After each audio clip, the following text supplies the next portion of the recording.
Selamat pagi, bersama saya, Cindy Raja.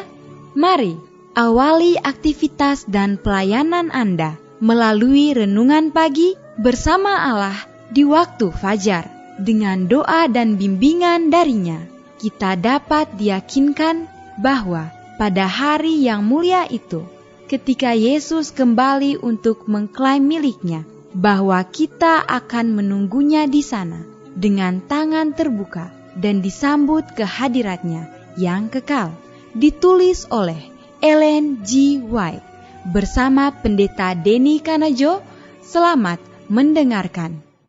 Shalom, selamat pagi para pendengar yang diberkati oleh Tuhan dimanapun Anda berada saat ini. Kita akan sama-sama mendengarkan firman Tuhan melalui audio renungan pagi pada tanggal 28 Januari 2022 dengan judul Tantangan dari Satu Pekerjaan Besar. Sebelum kita melanjutkan bacaan renungan kita pada pagi hari ini, kembali saya mengajak semua para pendengar yang setia untuk berdoa bersama-sama. Bapa kami yang bersemayam di dalam takhta kerajaan sorga, terima kasih Tuhan oleh karena begitu besar kasih dan rahmat-Mu bagi kehidupan kami. Lebih khusus panjang malam di dalam pembaringan kami tidur dengan begitu nyenyak. Hingga di pagi hari ini kami dibangunkan dengan tubuh sehat dan segar. Sebelum kami melakukan segala tugas pelayanan pekerjaan kami sepanjang hari ini, kami rindu untuk belajar mendengarkan firman Tuhan. Curahkanlah kuasa Roh Kudus-Mu kepada masing-masing kami. Terima kasih Tuhan Yesus, ampuni kami Bapa, karena kami sudah berdoa hanya di dalam nama Tuhan dan Juru Selamat kami. Amin. Ayat inti kita terambil di dalam Yesaya 54 ayat yang kedua. Demikian firman Tuhan. Lapangkanlah tempat kemahmu dan bentangkanlah tenda tempat kediamanmu. Janganlah menghematnya, panjangkanlah tali-tali kemahmu dan panjangkanlah kokoh-kokoh patok-patokmu. Mari kita ikuti penjelasannya. Umat Tuhan memiliki pekerjaan yang luar biasa di hadapan mereka. Sebuah pekerjaan yang harus terus-menerus menjadi terkenal. Upaya kita di jalur misionaris harus menjadi jauh lebih luas. Pekerjaan yang lebih pasti daripada yang telah dilakukan harus dilakukan sebelum kedatangan kedua Tuhan kita Yesus Kristus. Umat Tuhan tidak boleh menghentikan pekerjaan mereka sampai mereka akan mengelilingi dunia. Kebun anggur mencakup seluruh dunia dan setiap bagiannya harus dikerjakan.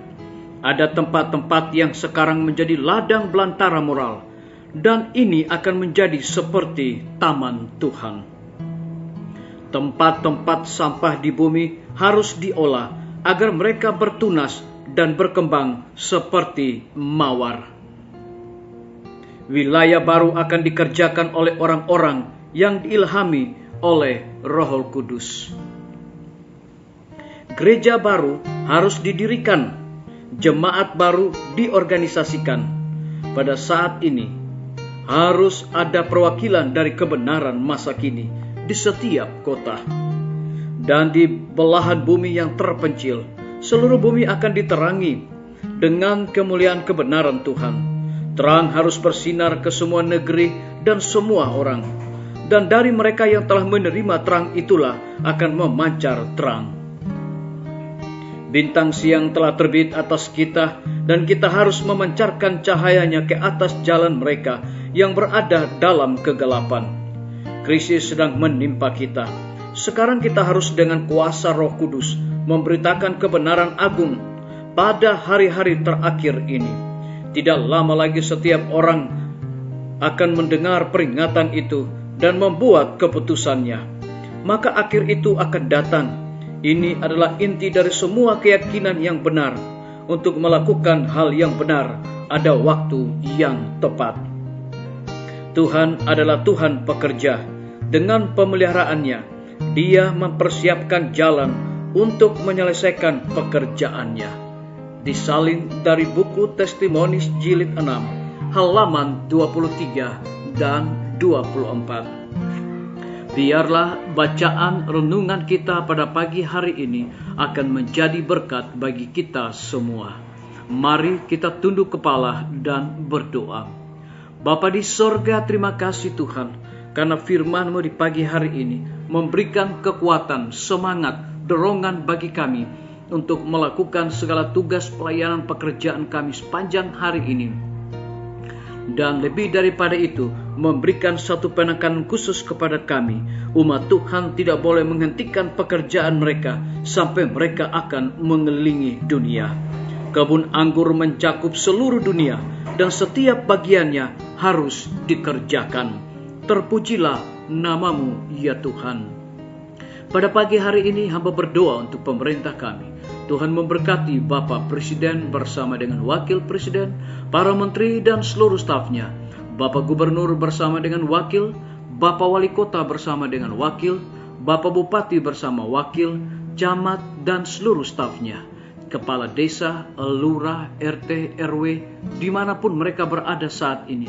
Kiranya Tuhan lindungi pelihara mereka, curahkan hikmat dan pengetahuan sorga kepada masing-masing mereka, agar dapat menjalankan roda pemerintahan dan juga di dalam mengambil setiap keputusan. Biarlah kebijakan dan juga yang mereka ambil hanya untuk menjadi berkat bagi bangsa dan negara kami. Kami juga berdoa untuk para tim medis. Tuhan berkati dokter, perawat, bidan dan semua para pekerja kesehatan yang ada di setiap rumah sakit bahkan puskesmas yang ada di Indonesia. Kiranya Tuhan curahkan hikmat dan sukacita selalu kepada mereka, agar mereka dapat memberikan pelayanan yang terbaik. Kami juga menyerahkan guru-guru, kepala sekolah dan setiap siswa di setiap lembaga pendidikan. Kiranya mereka mendidik anak-anak bukan hanya sekedar memperoleh pengetahuan di dunia ini, tetapi yang paling terutama adalah anak-anak memiliki karakter Yesus Kristus.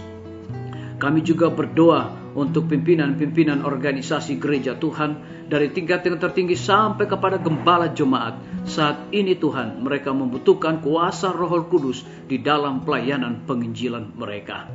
Kami mendoakan TNI, Polri, PNS, wira swasta, petani, pedagang, nelayan, ojek online, dan saudara-saudara kami yang ada di dalam penjara. Kiranya Tuhan lindungi, pelihara mereka, berikan mereka kekuatan, kesehatan, iman yang teguh, dan juga hikmat pengetahuan sorga, agar dapat melaksanakan tugas mereka dengan sebaik-baiknya. Kami berdoa untuk para pendengar yang setia yang berulang tahun saat ini. Dengan bertambahnya usia yang Tuhan persiapkan dalam hidup mereka, mereka selalu bersyukur dan melayani Tuhan senantiasa. Yang berada di dalam kebimbangan dan ketidakpastian hidup, Tuhan berikan iman yang teguh untuk mereka terus berharap, bersandar hanya kepada Tuhan saja. Terima kasih Tuhan Yesus, ampuni kami Bapa, karena kami sudah berdoa hanya di dalam nama Tuhan dan Juru Selamat kami. Amin. Sampai jumpa. Tuhan Yesus memberkati kita semua.